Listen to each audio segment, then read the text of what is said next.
Unidos de América. Para la defensa de esta interpelación tiene la palabra el señor Rego Candamil, por un tiempo de 12 minutos.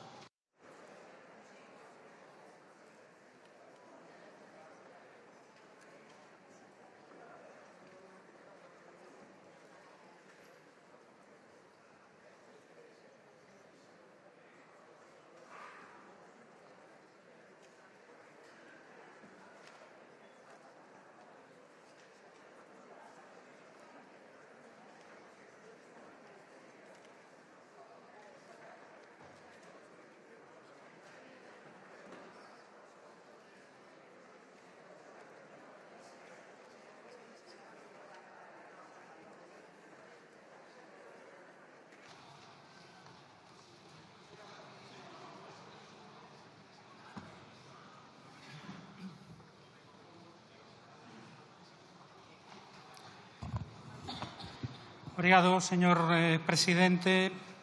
Señor ministro, desde que rexistramos esta interpelación até hoxe pasou xa prácticamente un mes e nese mes tamén aconteceron moitísimas cousas, de modo que permitirame que actualice algunha das cuestións ás que queríamos facer referencia. Vostede sabe que só uns días após a toma de posesión o novo presidente de Estados Unidos, Donald Trump, para alén de anunciar taxas comerciais, arancéis a distintos países, entre eles o Estado español, ameazaba tamén terceiros países como Panamá, Palestina ou Dinamarca, mesmo con intervencións militares. Todo iso sen que a Unión Europea e os seus estados, o xardín do seu correligionario Borrell, dixesen absolutamente nada. Debería sorprender este silencio cómplice cando o que se anuncia é tan grave e rompe de forma descarada e arrogante coas normas que rexen as relacións internacionais. No caso de Gaza, anunciando de forma directa a intención de proceder ao desprazamento forzoso de toda a súa poboación, máis de 2 millóns de persoas, para convertela nun resort, nunha zona de lecer e negocio xestionado directamente polos propios Estados Unidos. Estamos a falar do anuncio da limpeza étnica de Gaza, considerado non só delito, senón crime de lesa humanidade no dereito internacional. E, a pesar diso, o silencio do Estado español e da Unión Europea foi atronador.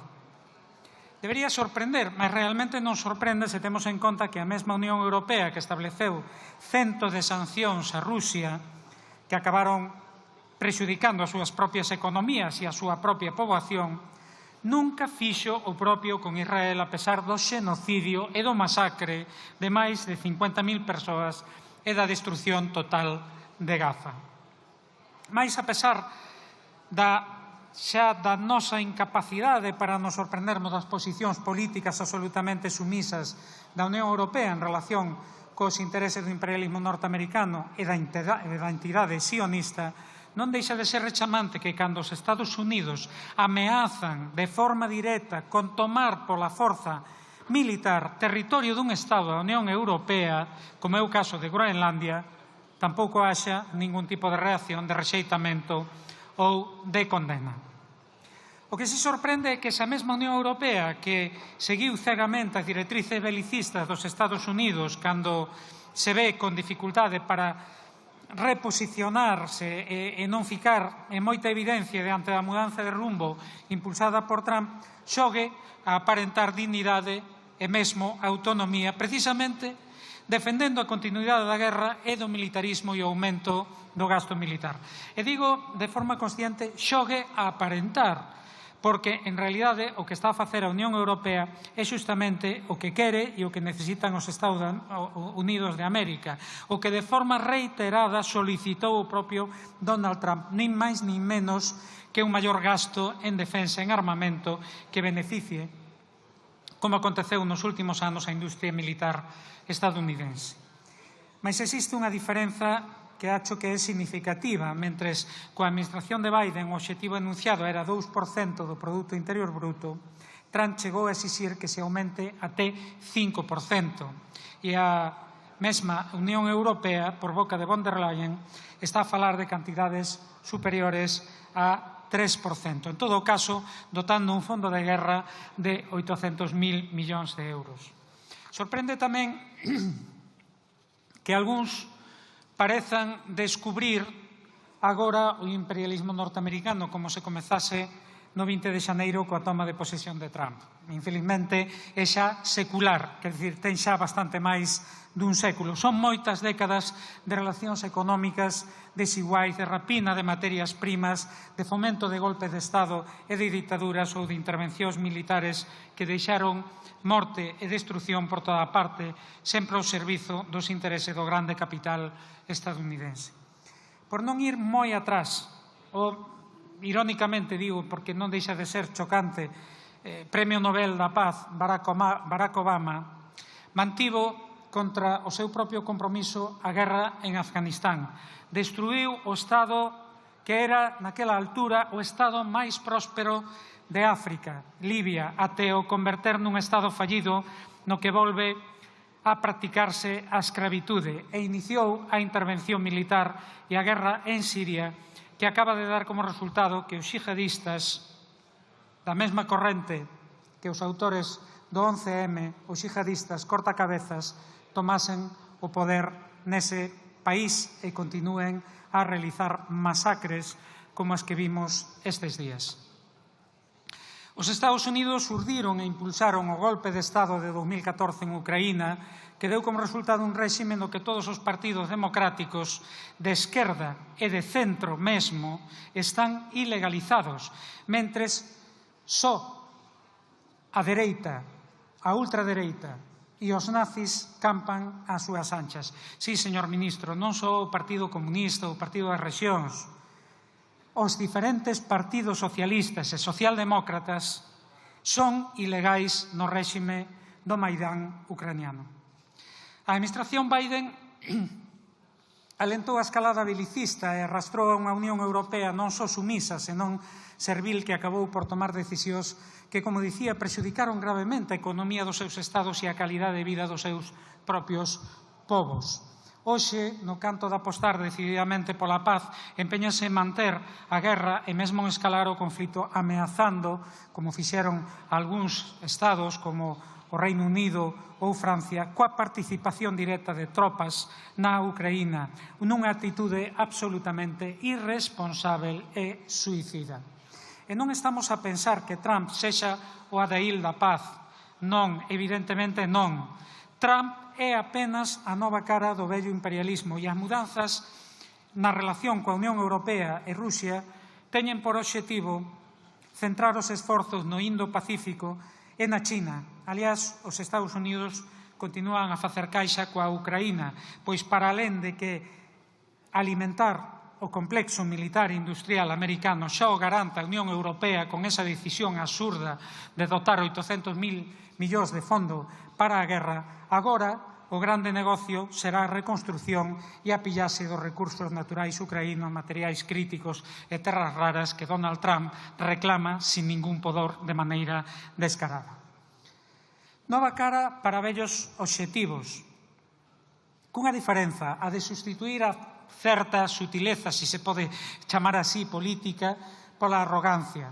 En vez do histórico e manido argumento de defender a democracia co que os Estados Unidos tentaban ocultar os obxectivos xeoestratégicos e de rapina, Trump anuncia as verdadeiras intencións.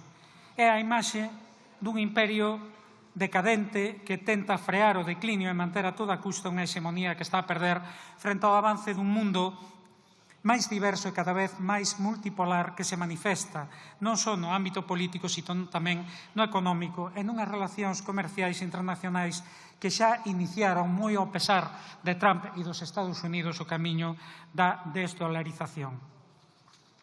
En todo caso, neste novo contexto de recomposición da estrategia imperialista e de deriva militarista da Unión Europea, a posición do BNG continúa sendo a mesma e igual de firme, defensa inquebrantável da paz e da soberanía dos povos e oposición ao belicismo e ao aumento do gasto militar.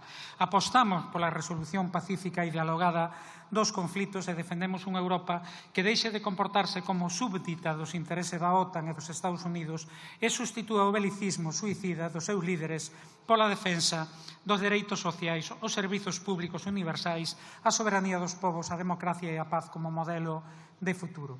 Expresamos, por tanto, de forma clara o rexeitamento ao fondo de guerra de 800.000 millóns de euros que empobrecerá aínda máis as clases populares de Europa e do noso país e aumentará o risco de confrontación militar. Porque contra a propaganda obsesiva que se está a despregar nestes días, máis gasto militar non é sinónimo de máis seguranza, todo o contrario. É o de máis polarización e máis inestabilidade, para alén de que as consecuencias da escalada militarista da UE poden ser terríveis para as maiorías sociais que verán recortados dereitos e servizos. Di o presidente do Goberno que o aumento do gasto militar non implica redución do gasto social, ou polo menos con ese argumento tenta convencer Sumar de apoialo, non sei se o vai conseguir. Mais, salvo que Pedro Sánchez descubrise a cuadratura do círculo, e non o creo, as cousas son claras. Todo o que se destinar a máis armamento será detraído das políticas sociais ou dos investimentos necesarios, que son tamén política social. As outras alternativas, igualmente gravosas, son o aumento da débeda ou o aumento dos impostos. Non creo que vostedes se atrevan a defender ningunha delas. Polo menos o secretario xeral da OTAN, Mark Rutte, foi máis sincero cando anunciou que para destinar máis recursos a armas habería que sacrificar eses mesmos recursos nas pensións ou na sanidade. Dixo, literalmente. Pois ben, que fique claro, porque o BNG non ten ningunha dúbida. Se houber que escoller entre hospitais e bombas, nós escollemos hospitais. Se houber que escoller entre escolas e mísiles, nós escollemos escolas. Se houber que escoller entre vivendas e tanques, nós escollemos vivendas. Se houber que escoller entre atención á dependencia e avións de combate, nós escollemos, o BNG escolle atención á dependencia. E si hai que escoller, é o momento de facelo, é o momento de escoller. Por iso o BNG defende non só non continuar a escalada belicista, senón apostar pola vía oposta, pola desescalada e o desarmamento a nivel mundial, pola disolución da OTAN e, en todo caso, pola saída do Estado español desta organización militar agresiva que carece de sentido, pola retirada das bases militares estadounidenses do Estado español, pola negativa a utilización de instalacións ou recursos militares, caso do EVA número 10 no Monte Iroite en Noia, mas tamén portos e aeroportos, por exemplo, para misións ao servizo dos Estados Unidos ou da OTAN, pola retirada das tropas españolas de todas as misións internacionais que non teñan o amparo da ONU, as que están baixo o mando de Estados Unidos, OTAN ou UE, e por rebaixar o fondo, por rexeitar o fondo de guerra de 800.000 millóns e, evidentemente, tamén por levantar o veto á débeda para investimento social, establecelo para gasto militar, xusto á inversa da proposta da UE, precisamente para permitir avanzar en calidade de vida e benestar das clases populares. Por tanto, señor ministro, reclamamos ao Goberno español unha mudanza de rumbo que desista da escalada belicista comandada por von der Leyen e aposte decididamente pola paz. E aínda que frente á ofensiva inxerencista dos Estados Unidos, arancéis incluídos, manteña unha posición de firmeza e de independencia de criterio de rexeitamento das ameazas, da limpeza étnica e da guerra. Este é o interese do pobo galego e das maiorías sociais do Estado español. Moito obrigado. Gracias. A continuación tiene la palabra en nombre del Gobierno el señor Ministro de Asuntos Exteriores, Unión Europea y Cooperación.